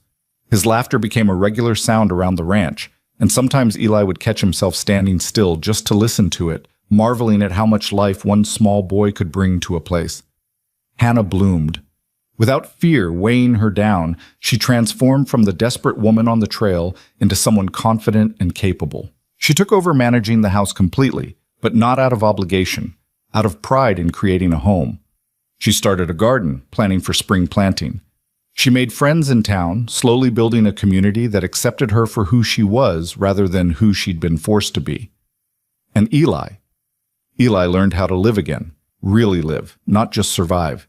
He learned that opening his heart to love again didn't diminish what he'd felt for Sarah, but honored it by proving he was capable of moving forward.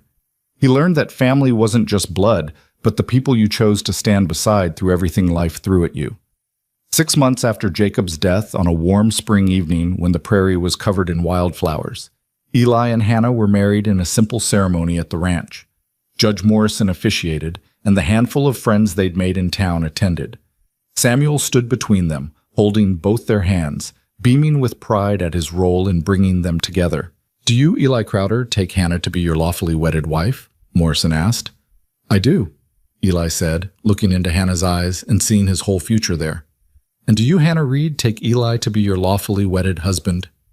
"I do," Hannah said, her voice clear and strong and free. "Then by the power vested in me by Wyoming territory, I now pronounce you husband and wife. You may kiss your bride." Eli did, to applause and cheers from their small gathering. When they broke apart, Samuel was jumping up and down with excitement.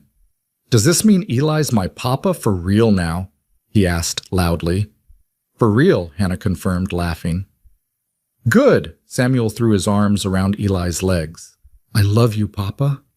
Those 3 words Eli had thought he'd never hear, hit him with the force of a physical blow. He scooped the boy up, holding him close as his vision blurred with tears. "I love you too, Sam," he managed. "I love you so much."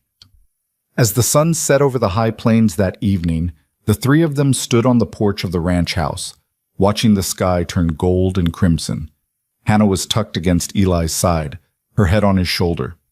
Samuel sat on the porch rail between them, chattering excitedly about the cake they were going to have at dinner. "Happy?" Eli asked Hannah quietly. She turned to look up at him, her eyes shining. "More than I ever thought possible. You gave me everything, Eli. Safety, freedom, love, a home." "You gave me the same," Eli said. "I was barely living before you and Sam showed up. Just going through the motions.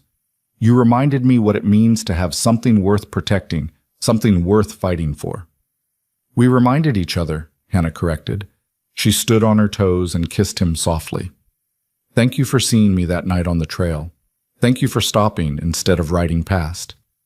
Thank you for being brave enough to ask for help. Thank you for trusting me when you had no reason to." Samuel made a face. "Are you two going to be mushy all the time now that you're married?" They both laughed. "Probably," Eli admitted, ruffling the boy's hair. "Gross," Samuel said, but he was grinning. He looked out at the prairie, then back at his parents. "Can we stay here forever? I don't want to leave ever again." "We're not going anywhere," Hannah assured him. "This is our home now, all 3 of us." "Promise?" Eli and Hannah exchanged glances, then looked at their son with matching expressions of love and certainty. "Promise," they said together. As night fell over the ranch, Eli stood with his family around him and felt peace settle into his bones. The house that had been empty for so long was full of life now. The land that had felt like a refuge from the world had become a foundation for building something new. They'd all been broken in different ways. They'd all survived things they shouldn't have had to survive. But somehow, impossibly, they'd found each other. And in finding each other, they'd found a way to be whole again. Hannah had arrived on that frozen trail begging for someone to feed her child, insisting she didn't need anything for herself. But Eli had seen through that desperate plea to the truth underneath. She'd needed everything. Safety, shelter, kindness, and most importantly, someone who saw her worth and chose to stand beside her. And Eli, who'd convinced himself he was better off alone, had needed them just as desperately. Needed to be reminded what it felt like to have a purpose. Needed to learn that loving again wasn't a betrayal of the past, but an honoring of it. They hadn't saved each other. They'd chosen each other. And that made all the difference. As they headed inside for their wedding celebration, just the three of them and a few close friends, exactly as they wanted, Eli took one last look at the land spreading out under the stars. This ranch had been his sanctuary once, his hiding place, his way of shutting out the world and all its pain. But now it was something better. It was a home, a place where a desperate mother and her sick child had found safety, a place where a broken man had learned to love again, a place where three people who'd been lost had finally found where they belonged. And as laughter spilled out from the house into the night air, mixing with music and the sounds of celebration, Eli smiled and closed the door behind him. This was what healing looked like. This was what starting over meant. This was what happened when you opened your heart to possibility, even when everything in your past told you it was safer to stay closed. It was messy and imperfect and nothing like what any of them had planned. It was absolutely everything they needed. And it was theirs, built on trust and courage, and the simple, profound truth that sometimes the family you choose is the one that saves you in all the ways that matter. Hannah caught his hand as he came inside, pulling him into the warmth and light. Samuel was already pestering their guests for cake, his energy boundless, and his smile bright enough to chase away any remaining shadows. "You all right?" Hannah asked, reading something in Eli's expression. He looked at her. At this woman who'd been prepared to starve herself to feed her child, who'd walked until she collapsed rather than stay in a dangerous situation, who'd found the courage to love again even after everything she'd survived, and felt his heart swell with gratitude and awe. "I'm more than all right," he said. "I'm home." And he was. After 5 years of wandering through his own life like a ghost, Eli Crowder had finally come home. Not to a place, but to people. To the family that had arrived, broken on his doorstep, and somehow made him whole again in the process of healing themselves. It wasn't the life he'd planned. It wasn't the family he'd expected. But it was his. And it was real. And it was more than he'd ever dared to hope for. That was more than enough. That was everything.